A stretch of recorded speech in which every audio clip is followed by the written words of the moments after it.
ոչ մի հետքայլ չկա, ես ինչ ասել եմ տեղի են ունենում եւ եթե նկատել եք, նիստերը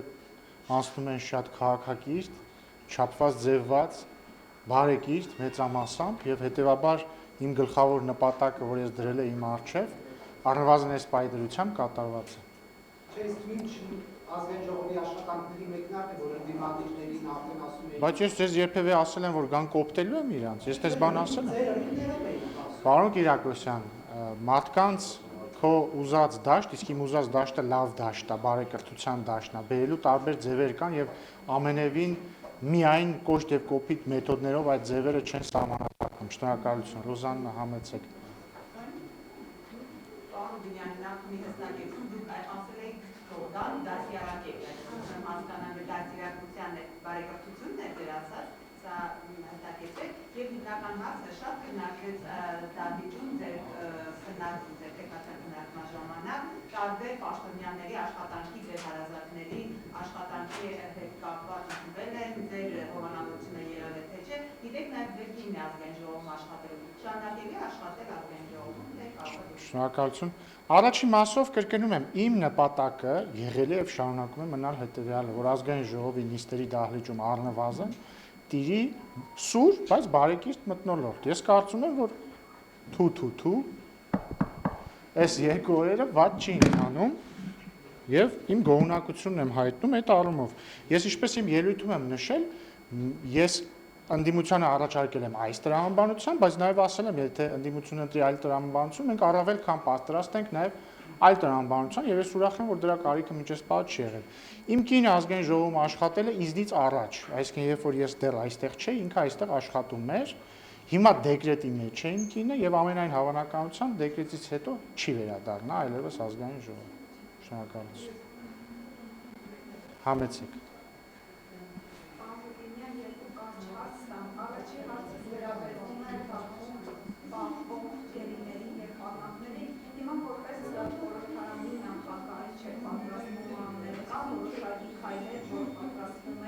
Իրականացնել այդ ուղղությամբ եւ հայ թուրքական բանակցությունների հետ կապված որպես հատուկ բանագնաց։ Ինչ գրում եք թողել այդ բանակցությունները, այդ տարիների ընթացքում ինչ ձեռքբերում ունեցավ բանակցությունների ընթացքում եւ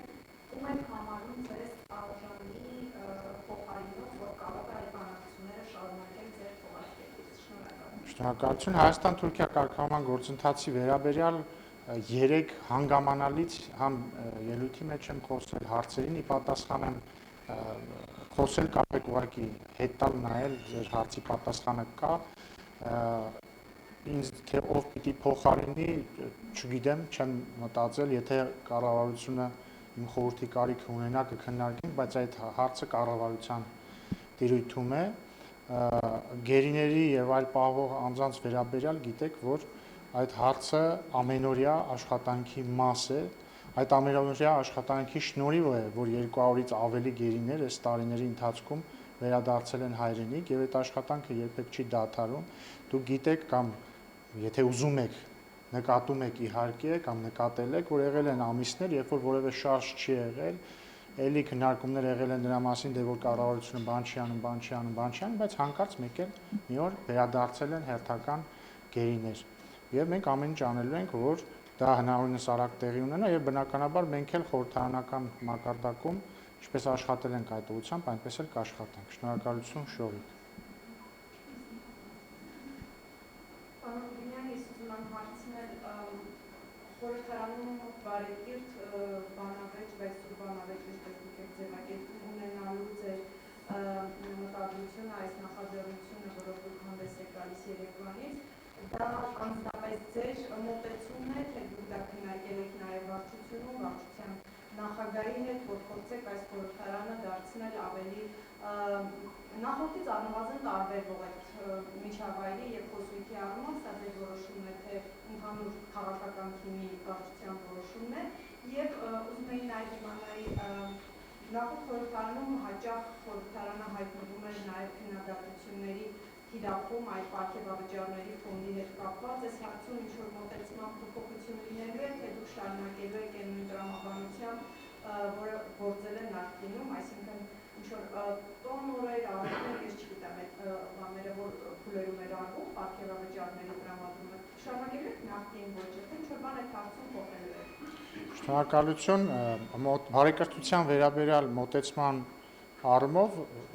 որոշումը իմն է, վարչությանը եւ խմբակցությանն, այսինքն ես միայնակ չէի կարող խմբակցության անունից խոստանալ, որ մենք կլինենք բարեկիրթ, եթե դա չլիներ խմբակցության որոշումը։ Պարգևաճարների առումով դուք գիտեք, որ կա ներդրված համակարգ կառավարության կողմից ներդրված, որը հիմնված է կատարողականի գնահատման վրա։ Եվ ազգային ժողովը դրա մաս է։ Սա է շարունակվելու։ Այսինքն այս առումով փոփոխություններ չեն լինելու վերջին ամիսների համեմատ։ Եվ անկասացեք, եթե կարելի է որոշում ունեք արդեն ազգային ժողովի աշխատակազմի ղեկավարի նշանակման կապված, որովհետև այդ մասին մամուլի տեղեկություններ կային, եթե կա Այո, ես արդեն ստորագրել եմ համապատասխան կարգադրությունը եւ Դավիթ Համբարյանը կնշանակվի ազգային ժողովի աշխատակազմի ղեկավար։ Դավիթ Համբարյանը նախկինում եղել է քաղաքապետարանի աշխատակազմի ղեկավար, եղել է ներքին գործերի, եղել է արտակարգ իրավիճակների նախարարի տեղակալ, եղել է ներքին գործերի նախարարի տեղակալ։ Համեցեք։ Կամ ներողություն, պարոն Մակարյանին էի խոստացել, բայց լավ, ձեզնից հետո։ Համեցեք։ Պարոն Բինյան, դուք անցյալում աչքի եք ընկել կոշտ պետարավանությամբ եւ դա մի անգամ չէ, որ փաստել է եւ լրագրողների հետ հանդիպումներում եւ հենց ամբիոնից։ Հիմա փաստորեն փոխում եք ձեր իմիջը, դուք կարողանաք ամբողջ ազգային գումարման ընթացքում պահել այդ իմիջը, այդ նշանով պահել եւ ավելի հավասարակշռված խոսնակի օրինակ ցույց տալ։ Շնորհակալ եմ։ Գիտեք, իմիջը սուբյեկտիվ եւ խաբուսիկ բան է, որովհետեւ մեկի համար մեկը գնահատվում է որպես կոշտ, մյուսի համար ոչ կոշտ։ Տեսեք, դուք ասում եք, որ ես աչքի եմ ընկել կոշտ հռետորաբանությամբ, բայց ես ձեզ կասեմ, որ ես համաձայն չեմ, ես կասեի, որ ես աչքի եմ ընկել շատ բարեկիրթ հռետորաբանությամբ։ Ես որ ճաշակի հարց է, դա կամ մոտեցման հարց է, ես կարծում եմ, որ քաղաքական գործիչները կարող են կոշտ հռետորաբանություն կիրառել, սուր հռետորաբանություն, բայց կարևորն այն է, որ այդ հռետորաբանությունը չհատի զրպարտության, զազրախոսության եւ անբարեկրթության կամ պարզ անդաստիարակության սահմանները եւ բնականաբար ես մնալու եմ այդ սահմանների մեջ, մենք մնալու ենք այդ սահմանների մեջ եւ ակնկալում ենք, որ մեր ընդդիմադիր գործընկերները եւ ինչու ոչ, նաեւ մեր սիրելի եւ հարգելի լրագրողները կմնան այդ սահմանների մեջ։ Շնորհակալություն, պարոն Մակարյան, համեցեք։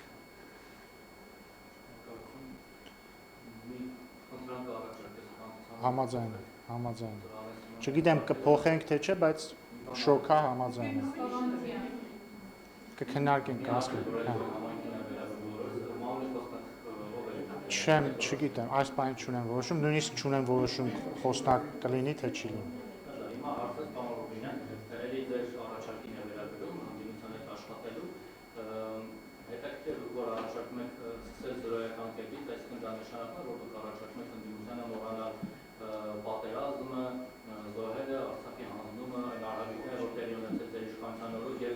Մեջ մեղադրում էր ընդդիմությունը այս տարիներին ձեզ, այսինքն մոռանալ այդ խոսքույթ, այդ քննադատությունները, այդ պայքարը, որ ձեր դեմ ծավալում էր եւ սկսել նոր մակրոեջից, հետեւաբար որտեղ լինել ընդդիմության գործողությունները այս դեպքում եւ իրոք դուք ակնկալում եք, որ պետք է մոռացնել ամեն ինչ որ տեղի ունեցել ձեր իշխանությունով եւ ձեր պատասխանատվության ներքո։ Եվ երկրորդ հարցը մեծ որ Մանուկյանը երեք հետաքրքիր երևույթ ունեցավ, բավականին մեծ ուսումնասիրություններ կատարել ձեր եղբոր հետ կապված դրվագներով, որ Ամիոբանկի խորհրդի նախագահի տեղակալ է, կապված պետական մասնաբաժիններ եւ այլն չթվարկեն, սրանք խնդրեմ անդրադառնալ ու նաեւ այն, որ ձեր աներոջը դուք այստեղ նշանակել եք արտաքին կապեր վարչության հետ, բայց կարծեմ նախորդից էր նշանակված։ Ավարտեք հարցը։ Ավարտեք հարցը։ Ձեր աները չի եղել։ Խնդրում եմ ավարտեք պատասխան։ Այսինքն որ դատապարտված եղել Թուրքիայի կապված ինչ-որ կաշառքի գործողեցման Շնորհակալություն, երկրորդ մասով պարոն Մակարյան, ուրախ եմ, որ վերադարձեք ազգային ժողով, բայց խնդրում եմ հարցեր տալուց առաջ գոնե ուսումնասիրեք եւ դժվար չէ ճշտել բաներ, որոնք ակնհայտ, այսինքն հասանելի են հանրային կերպով։ Իմ աներոջը ես երբևիցե ազգային ժողովում չեմ նշանակել։ Ասեմ ավելին, իմ աները, երբ որ աշխատում էր ազգային ժողովում, իմ աները չէր։ իսկ երբ որ դարձավ իմ աները, այդ ժամանակ արդեն չէր աշխատում ազգային ժողովը։ Հետևաբար հարցի պատասխանը համարենք սպառեցնել, չէ, մի վարք։ Ինչ վերաբերում է Մեսրոպ Մանուկյանի ելույթին, անդրադարձել եմ այդ թեմային։ Իմ եղբայրը 2017 թվականի դրությամբ աշխատել է մեկ բանկում որպես գործառնական տնօրեն, այսինքն դա շատ բարձր պաշտոն է եւ վարչության անդամ, հետո 2025 թվականին տեղափոխվել է մեկ այլ բանկ աշխատելու որպես մանրածախ բիզնեսի տնօրեն եւ վարչության փոխնախագահ եւ այստեղ որն է ռիսկը ես դժվարանում եմ պատկերացնել եւ կրկնում եմ, եթե փաստարկն ունենա, որ իմ եղբայրը 20%, 25% պետական մասնակցությամբ առևտրային բանկում է աշխատում, Մեսրոպ Մանուկյանի կինն էլ 100% պետական մասնակցությամբ ազգային ժողովում է աշխատում եւ ինչ վերաբերում է բարեկրթության իմ առաջարկին եւ մոռանալու, ես չեմ առաջարկում մոռանալ ոչինչ, ես ընդհանրապես առաջարկում եմ երկու բան. Ընդունել ժողովրդի որոշում կայացնելու իրավունքը եւ ժողովրդի որոշումը, որը կարող է մարդկանց դուր գալ կամ չգալ, բայց ընդունել այն եւ B առաջինից բխող հարգանք ժողովրդի ընտրության հանդեպ, հարգանք ժողովրդի падգամավորների հանդեպ եւ պարզ մարդկային բարեկրթություն եւ դաստիարակություն։ Այսքանը ես ոչինչ ընդդեմ դուք ոնց որ օգտագործեցիք միասին աշխատել տերմինը, ես մանրամասնեմ, էլի, ես չեմ առաջարկում իրանց դառնալ մեկ թիմ, աշխատել նույն ուղղությամբ։ Ես առաջարկում անել մեր գործը, մենք ընտրվել ենք ամեն մեկս падգամավոր լինելու համար, դա նշանակում է մասնակցել նիստերին, զբաղվել օրինաստեղծ աշխատանքով, մասնակցել հանձնաժողովների նիստերին, ես առաջարկում եմ դա անել, ոչ ավել, ոչ պակաս։ Շնորհակալություն։ Չէ, բայց արդեն համեցեք։ Պարոն Մակարյան, Պարոն Մակարյան, խնդրում եմ, հաջորդի հնարավորություններ կունենանք, համեցեք։ Պարոն Ռուբինյան, մի քանի օրից ազգային ժողովը էթիկայի հանձնաժողով է ձևավորելու, հետաքրքրում է այդ հանձնաժողովի կազմը, ինչպիսին է լինելու իշխանությունը ղեկավարելու դրությունից անդամներ, թե հակառակ ձևով դրա արդյունավետությունը ինչպես է կգնահատվում, որովհետև անցած գումարմանը ինչ-որ միջադեպեր եղան, որոնք էթիկայի հանձնաժողովի բացակայության պատճառով ինչ-որ ձևով չքննվեց եւ այլն, էթիկայի հանձնաժողովը ինչ արդյունք է տալու։ Շնորհակալություն։ Իրապես էթիկայի հանձնաժողով կստեղծվի, դա արդյունք է նրա, որ նախորդ գումարման ազգային ժողովի վերջին նիստում ենք համապատասխան փոփոխություն կատարեցինք կանոնակարգ օրենքում ազգային ժողովի։ Էթիկայի հանձնաժողովը ըստ արդեն փոփոխված կանոնակարգ օրենքի պետք է բաղկացած լինի հավասար թվով падգամավորներից մեծամասնությունից եւ ընդդիմությունից։ Առաջին նախագահ հանձնաժողովի կլինի, որը ժամանակավոր հանձնաժողով է լինելու 2 տարով, բայց հետո կթարմացվի բնականաբար։ Առաջին նախագահը կլինի մեծամասնությունից, հետո 6 ամիս հետո իսկ տեղակալը ընդդիմությունից, հետո 6 ամիս հետո կփոխվեն եւ այսպես շարունակ։ Եվ արդեն երբ որ ստեղծենք դրանից հետո խմբակցությունները իրենց անդամներին կներկայացնեն, ես կարծում եմ սա լավ փոփոխություն է, որտեղ նախկինում անդադ ասում էին ինչ որ X հարցով, էլի, ասում են ստեղծեք հանձնաժողով, հիմա կա այդ հանձնաժողովը, եթե հարցեր լինեն, այդ հարցերը կքննարկվեն հանձնաժողովում, միանգամից ասեմ, կարող է այդ հարցը ծագել, էլի, բա որ մեկի հարցով դիմեն էթիկայի հանձնաժողովն էլ որոշի, որ էթիկայի խախտում ա եղել, ինչ ա լինելու, սանկցիա որպես այդպեսին չի կարող լինել, բայց ինքնին այն փաստը, որ падգամավորները իմանան, որ կա էթիկայի հանձնաժողով, եւ եթե իրենք էթիկայի կանոնները խախտեն,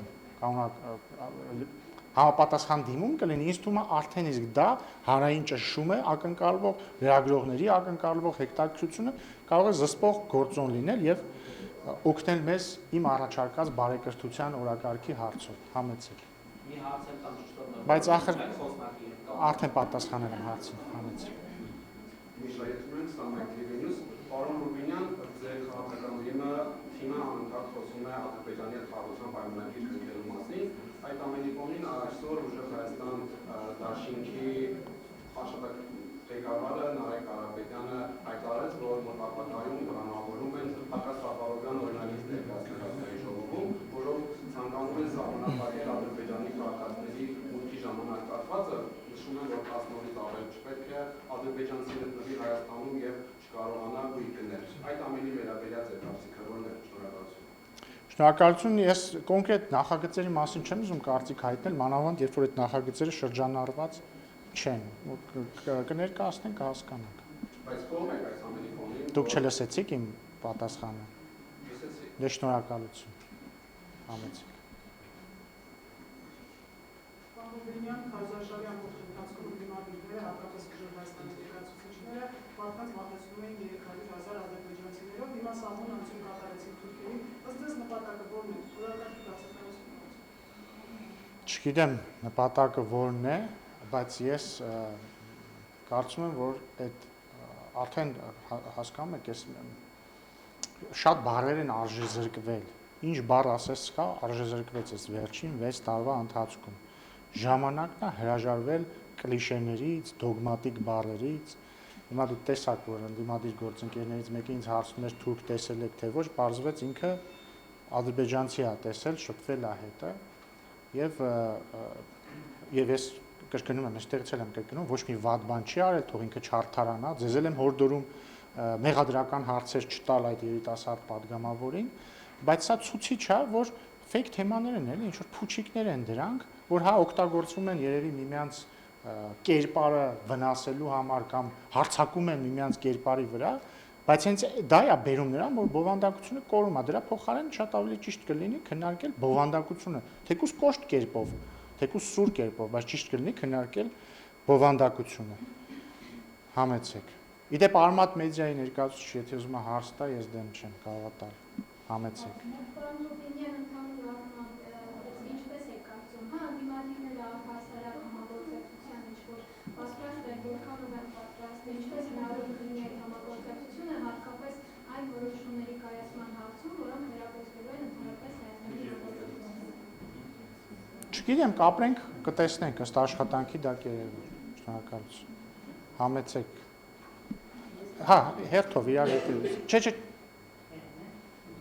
հետո դուք եւ շնորհակալ։ Եվ հարցս ուժեղ Հայաստան խմբակցության ղեկավար պարոն Նարեկ Կարապետյանը գիտեք, որ հայտարարել է, որ հրաժարվելու է աշխատավարձից եւ պարգևավճարից, բայց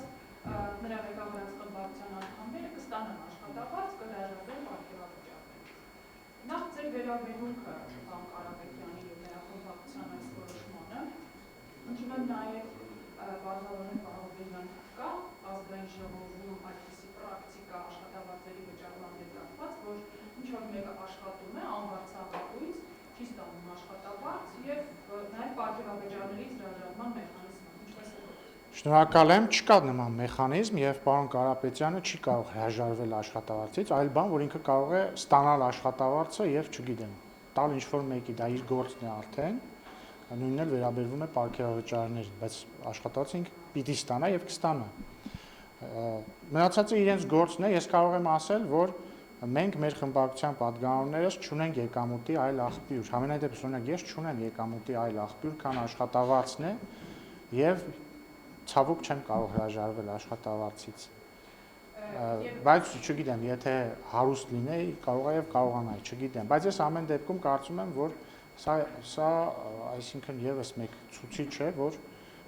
խնդիրները առաջացնում են, երբ որ բիզնեսն ու քաղաքականությունը հատվում են, բայց ամեն դեպքում պարոն Կարապետյանի իրավունքն է, իր որոշելիքն է, բայց խնդրում եմ առանց արձագանքի, որ հասցնենք, ժողովուրդ, համեցեք։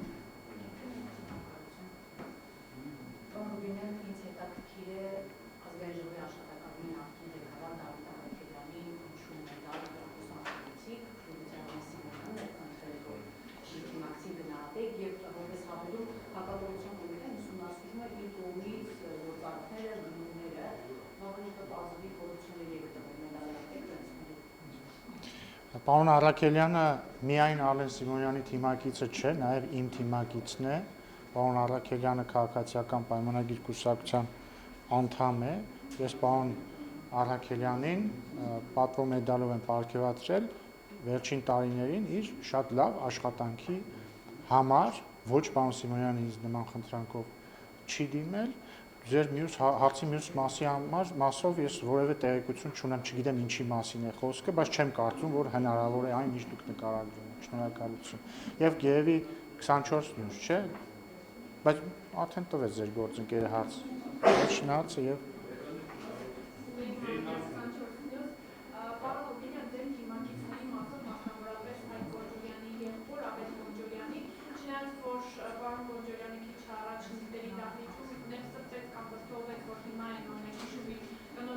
եղբորը, բայց կարծում եմ Վարսաստիճան Պաշտոնյանն ով հավանում է լինել Ազգային ժողովի թողնական, իրեն այդ հարցերը պետք է ուներ, բայց քանի որ ոչ մի կերպ լրագրողների հետ չի կոմունիկացվում եւ չի ուզում պատասխանել, նաեւ ստիպված է ձեզ այդ հարցերը հղել, բացի այն, որ օրինակ Աղետ Կոնջորյանին ծեծի ենթարկելու դրվագը եւ ոչ միայն նրան ծեծի ենթարկելու դրվագը, ոչ կողմից թույլ տրված խուլիգանական արարքները, օրինակ անչափահաս աղջկա ներկայությամբ հատոյել հորը կամ կնոջ ներկայությամբ դուք դատապարտում եք այդ արարքների եւ բացի իրավական գնահատականից դրանք արդյոք չպետք է ստանան նաեւ քաղաքական գնահատականներ։ Շնորհակալ եմ, Ժորժ ջան, խնդիրն է, որ ոչ ես, ոչ դուք նախ երևի կհամաձայնենք, որ տեղի ունեցածը դատապարտելի բան է եւ, չգիտեմ, հայոյանքը եւ ծեծը եւ բռնությունը, ամեն ինչ, դե մարդ չկա երևի, որ չասի դա։ Հաջորդը կհամաձայնենք, որ տեղի ունեցածը ինչ որ քաղաքական դրսևորում չէ, ըստ էության միջանձնային ինչ որ թեմա է։ Հաջորդը ոչ ես, ոչ դուք չգիտենք եղելությունը, ով ում ինչ է ասել, դրանից առաջ ինչ են ասել, դրանից հետո ինչ է եղել։ Դա համար ես դժվարանում եմ մեկնաբանել մի բան, նկատի ունեմ ընդհանուր առմամբ հեշտ է մեկնաբանում եմ, դատապարտում եմ ցանկացած հայոյանք եւ բռնություն։ Բայց մանրամասնության մեջ դժվարանում եմ մեկնաբանել, որտեղ ես ամբողջ եղելությունը չգիտեմ։ Ինչի ամբողջ եղելությունը չգիտեմ։ Կարող եք ասել, բայց գնայիք իմանայիք։ Որովհետեւ քաղաքական իրադարձության մասին չենք խոսում մենք, միջանձնային իրադարձության մասին ենք խոսում, եւ որովհետեւ դա բովանդակային իմաստով։ Եվ իրավական իմաստով էլ քրեական գործ կա, թող իրավապահ մարմինները զբաղվեն, սա է։ Իսկ պարոն Կոնջյանի մասով, հա, ես համաձայն եմ, որ բարձրաստիճան պաշտոնյաների դեպքում, հա, ընտանիքի անդամների հետ կապված հարցեր կարող են բարձրացվել, բայց ինչ որ սահման կա էլի ամեն դեպքում։ Պարոն Կոնջյանը իր եղբայրը չի, ինքը այլ մարդ է, եղբայրը այլ մարդ է, եւ համաձայնեք, որ ցանկացած մեկնաբանությամբ պարոն Կոնջորյանը ինքը այս միջադեպի հետ որևէ կապ չունի։ Այսինքն ինքը չի մասնակցել այդ միջանձնային թեմային, ինքը կապ չի ունեցել այդ ինչ որ ընկերության մասին էր, չէ՞, խոսքը ոնց որ դրա հետ եւ այսպես շահում։ Այսքանը սիրելի գործընկերներ, ցավոք ես չեմ կարող շարունակել, պետք է անցնեմ իսկ վայրում։ Շնորհակալ եմ, պետք է ասեմ, որ մեր շփումները շատ բարեկիրթ անցավ, հույս ունեմ, որ այսպես էլ կշարունակվի։